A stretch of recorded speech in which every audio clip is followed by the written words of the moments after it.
Hi everyone, welcome to Sandy's Art. This is Sandy. I'm here to show you today some avocado dyed paper that I made yesterday. I had heard about it and read about it and was dying to try, and so I finally tried yesterday, and I think that it came out fantastic. I'm not sure that the camera's doing it any justice, but it's just a beautiful like antique rose. It's a very subdued pink. The color that comes out is also kind of peachy in a way, and some papers show a little more peach than pink. So I used two bad avocados that I had. They were gonna go in the trash.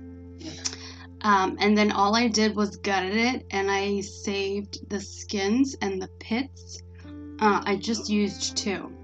And then I just boiled some water for like 40 minutes. It wasn't too long. And then this is what I came up with. So let me show you what I made. I also have befores and afters, but so you can show exactly the difference. So here is some fabric that I dyed. So I'll show you that later. And again, this is the dye. This is how dark it comes out. It's like a brownish liquid, but it comes out pink. So I love it. I mean, it's just, I'm so in love with this color right now. So these are just some regular envelopes that I dumped in there. Let me remove this so you can see with a clean background. Okay, this is just regular envelopes, and you get different hues of the dye. See, really dark and then lighters right here. But it's still very pink because this is the before right there, pretty white, and this is my after. So this is a good example right here of before and after. I'm not sure that you guys can see the color, but it's beautiful. It photographs a lot better than it films, I suppose. So this is just regular envelope. You just dump it in and you get it wet, and then you put it out to dry, and this is what you get. So I did some envelopes, and then more envelopes. These are the longer ones. This came out a little more pink. And again, you can leave your papers in the dye for however long you like. You leave it longer for a darker hue. But again, I just quickly dumped these and I hung them out to dry. And so again, this is the before and the after. It's such a pretty color. And again, this is just regular envelopes. Some of them tore, but that's okay because I'm gonna mess with these like there's no tomorrow.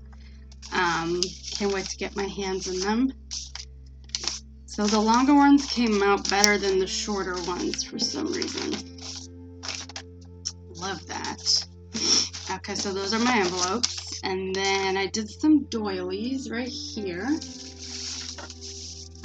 And the top one is a lot pinker than the rest because this one was on the top, so it came out a lot pinker. I have the before over here so you guys can have an idea of what it was like before. See, super white, and then antique rose.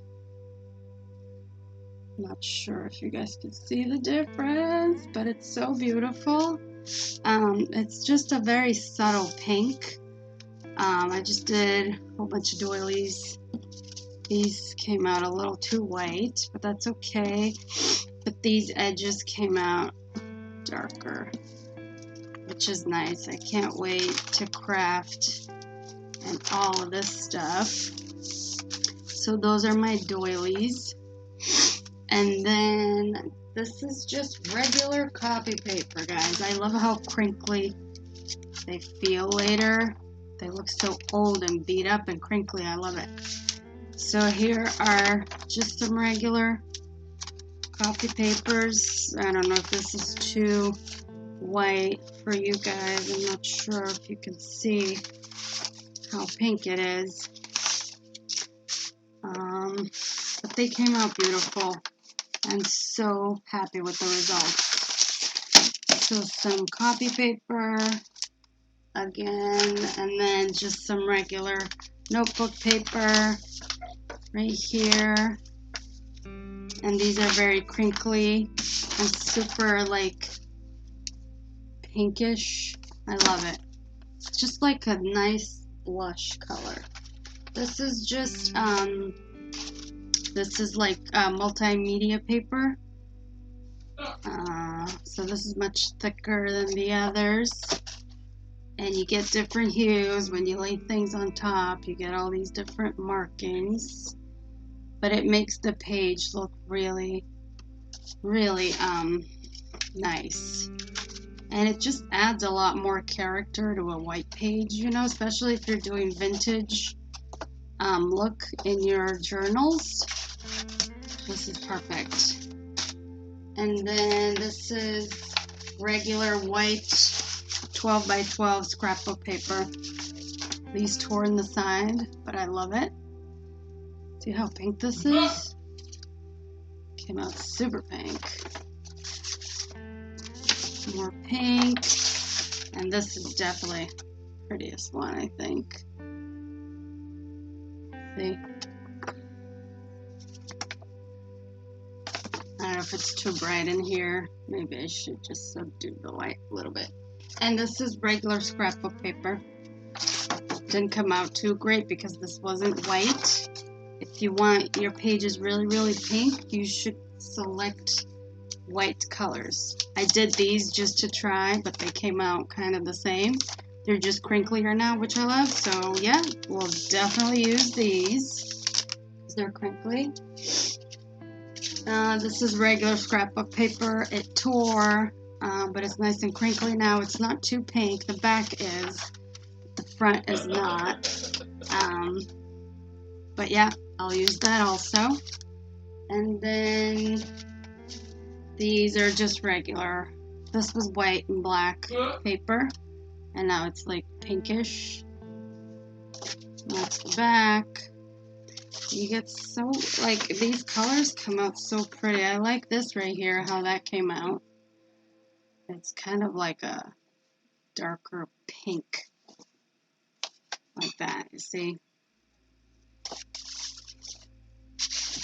Yeah, so I put these in the oven to dry because I heard it was a good idea, but my pages started cooking, so I had to remove them, and I had to blow dry them myself with the hair dryer. So, and this is where you get the darker tones, is where they started cooking in the oven. So be careful when you put your pages in the oven. So these are scraps, okay, that I dyed. Just remove this. Scraps that I dyed.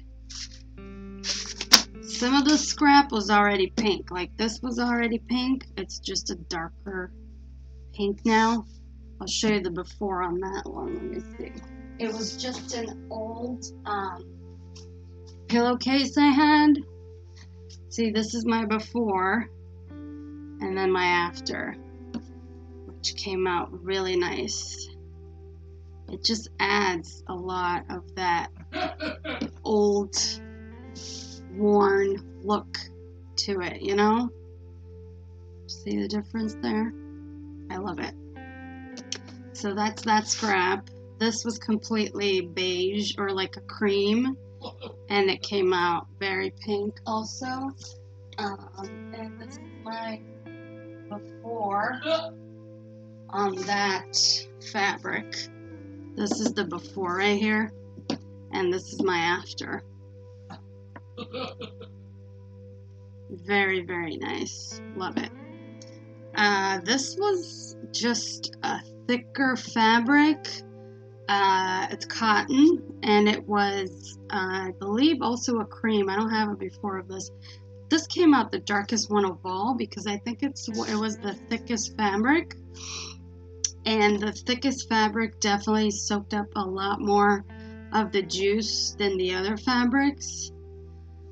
So it gave me, this came out the darkest. And it's so pretty. Gosh, look at that pink. It's so gorgeous. And then this is more of that old pillowcase. I'll show you the before and after again. It's really worth it to try, you guys. You're gonna love what you see. And this is more of that cream fabric. It came out.